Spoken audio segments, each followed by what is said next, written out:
monsieur le journaliste. Présentez-vous au public. Moi, on m'appelle Nassiro Domingo. Je suis sociologue de formation. Je travaille pour un programme d'intégration scolaire des enfants handicapés dans le Sud. Je suis un ancien président de la Fédération Handisport. Aujourd'hui, je suis le président de la Fédération des associations de personnes handicapées. Je suis marié, père de 2 enfants. Voilà ma vraie présentation. Le type de handicap, monsieur le président? En fait, je suis handicapé moteur qui est survenu à l'âge de 5 ans par la poliomyélite. Merci, monsieur le président. Et maintenant que nous savons que vous êtes le président de la fédération, parlez-nous donc de la fédération et de ses objectifs. La Fédération des associations de personnes handicapées du Bénin fut créée le 22 mai 1992.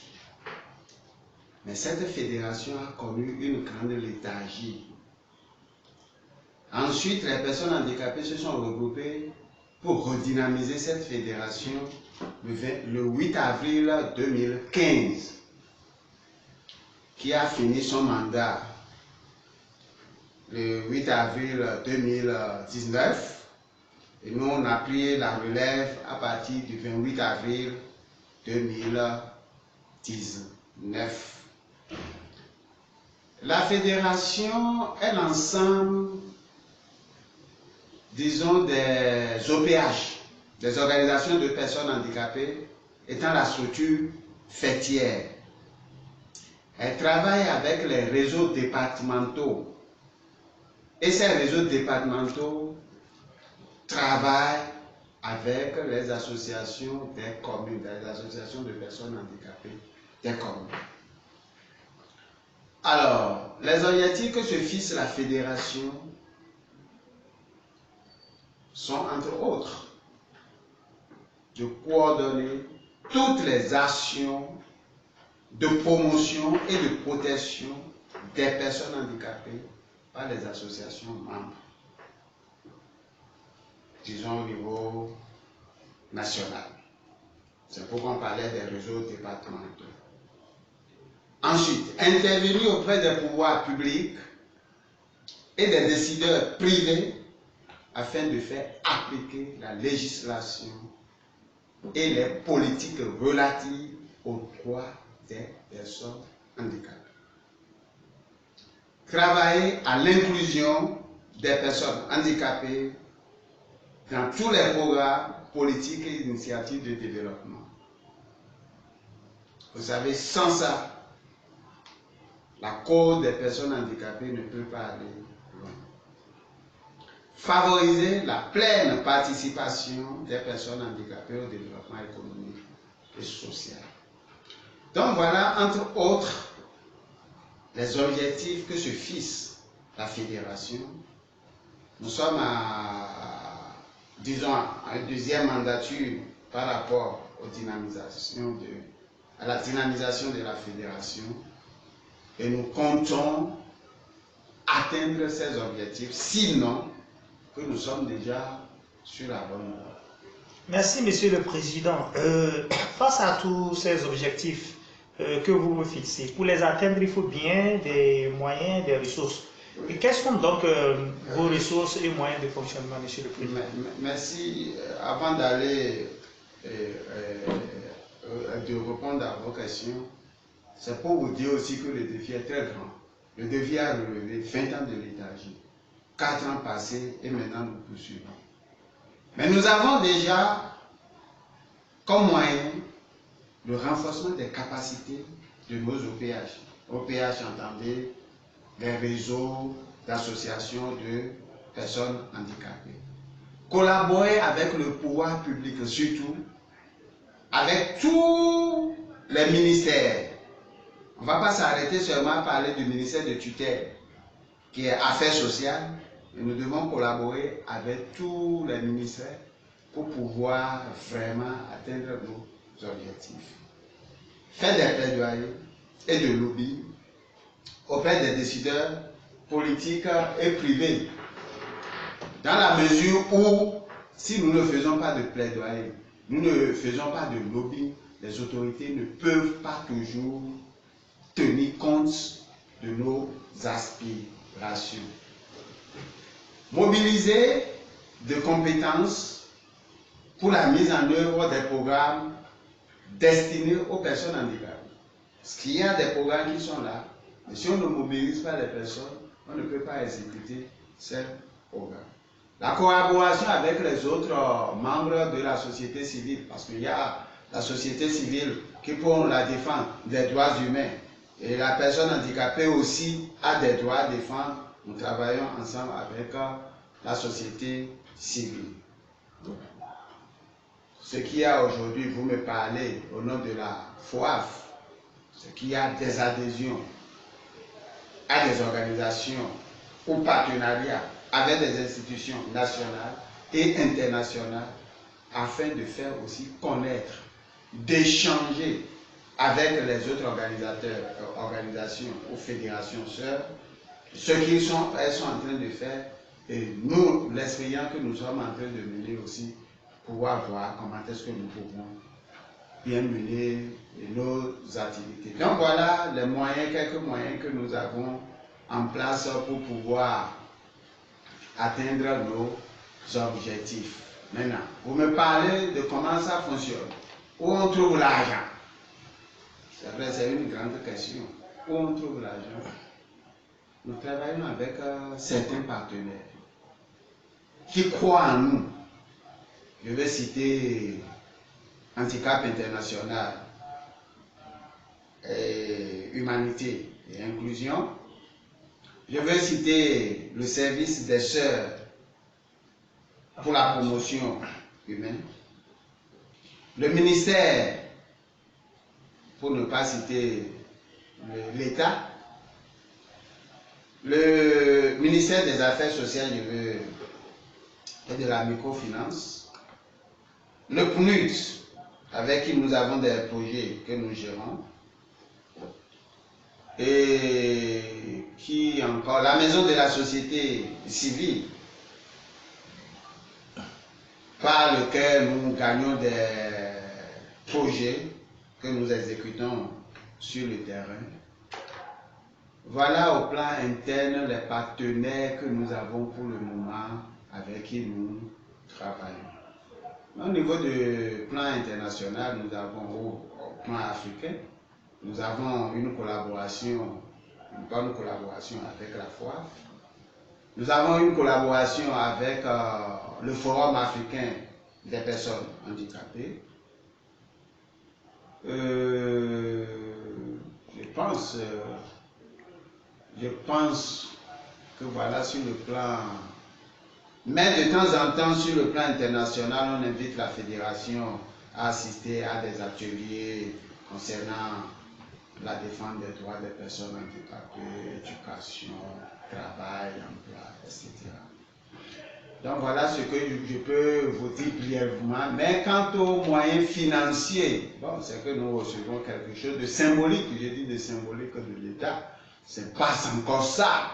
Lorsque je compare le soutien financier que d'autres pays, même les pays, un pays à côté, si je veux nommer la fédération sœur, la FETAF, qui est au moins à 20 millions, nous, au Bénin, nous sommes en train de batailler pour pouvoir atteindre au moins 10 millions que nous n'avons même pas encore. Donc voilà ce que je peux dire. Mais nous fonctionnons aussi sur les ressources des réseaux affiliés, leurs cotisations et ce que nous faisons aussi à partir des cotisations. Bon, les projets que nous gagnons aussi nous permettent la visibilité de la fédération et nous travaillons en sorte que la fédération soit plus visible et plus crédible aux yeux non seulement des personnes handicapées au nom de qui nous parlons, mais aussi au niveau des partenaires qui nous apportent leur soutien matériel et financier. Merci, Monsieur le Président. et nous sommes restés bouche bée pour vous laisser développer, mais néanmoins, face à toutes ces activités que vous avez énoncées, il doit y avoir des difficultés. Quelles sont vos difficultés, ou disons les difficultés que vous rencontrez? Aucune entreprise n'est sans difficulté. Combien? Nous avons des difficultés. Nous avons des difficultés de fonctionnement. Difficultés de fonctionnement parce que comment payer le loyer? Vous saurez être une fédération document dans les sacs. Nous avons une fédération, nous avons loué, il faut payer, il faut honorer. Ça, c'est la grande difficulté. La deuxième difficulté, c'est comment payer le personnel que nous avons engagé. Que nous, on ne peut pas faire fonctionner toute une fédération sans un personnel adéquat. Il faut les payer. Ça fait partie de nos difficultés. Comment renforcer, parce qu'on avait parlé de renforcement dans l'un de nos objectifs, nos réseaux. Où trouver de l'argent pour pouvoir les renforcer. Parce que ce renforcement permettra à ces réseaux, parce que la fédération ne peut pas se mettre à parcourir tout le territoire du Bénin pour dire je parle de plaidoyer, je parle de handicap. C'est les réseaux qui doivent relayer. Mais encore faut-il que ces réseaux aient une capacité nécessaire pour pouvoir convaincre l'autorité. Donc il va falloir qu'ils soient renforcés pour que nous parlions le même langage. J'ai parlé du financement des activités. Voyez-vous, nous sommes en train de travailler comme bénévoles aujourd'hui au niveau de la fédération. Quand les membres du CA ont du temps, ils viennent s'asseoir pour donner, pour monnayer de leur connaissance au niveau de la fédération. Et d'ailleurs, ce que je suis en train de faire, ce que je fais de tout temps, parce que si nous devons attendre à engager tout le personnel, nous risquons de ne rien faire et de ne pas aller loin. Figurez-vous que la fédération travaille sans moyen de transport. Parce que si nous devons distribuer les courriers, c'est aussi des personnes handicapées qui se mettent, qui sont transportées par des taxis-motos. Vous voyez qu'on n'est pas trop en sécurité. Vous allez dire, je suis président de fédération, mais j'ai ma bagnole là, j'ai mon véhicule. Non, je n'ai pas un véhicule de fonction de fédération non plus. Je n'ai pas acheté mon propre véhicule non plus. Mais je me déplace avec une moto adaptée. Donc voilà les difficultés que nous avons. Mais une dernière difficulté, c'est le fait que notre ministère de tutelle pour le moment ne veut pas encore établir un bon dialogue entre la fédération et eux. C'est vrai, nous venons de très loin. Il y a une léthargie qui est là. Mais je me dis, je ne sais pas si c'est ça qui est effectif. Les gens ont toujours dans la tête que la personne handicapée doit être assistée éternellement. Je vais parler de modèle caritatif. Alors qu'aujourd'hui, nous on ne parle plus de modèle caritatif. Aujourd'hui, nous parlons de droit. Nous sommes des citoyens à part entière de ce pays. Et ça, nous devons assumer ça à partir des devoirs et des droits. Mais jusque-là, le ministère de la Famille ou le ministère des Affaires sociales semble toujours penser que nous, on a toujours besoin que de temps. Monsieur le Président, en espérant que l'État et les partenaires vous écoutent et que ce message les touche pour qu'ils viennent voir en réalité quelles sont vos difficultés, vous portez main forte. Et dites-nous, puisque vous parlez des droits, quel est le niveau d'avancement des droits des personnes handicapées dans votre pays? Oui, aujourd'hui, je peux dire le niveau d'avancement, je peux aussi dire que c'est zéro. Je peux dire que c'est zéro, mais le fait déjà que notre État a signé la Convention relative aux droits des personnes handicapées des Nations Unies, je peux dire que ça a avancé un peu. Ensuite, l'État a doté les personnes handicapées d'une loi de protection et de promotion des droits des personnes handicapées.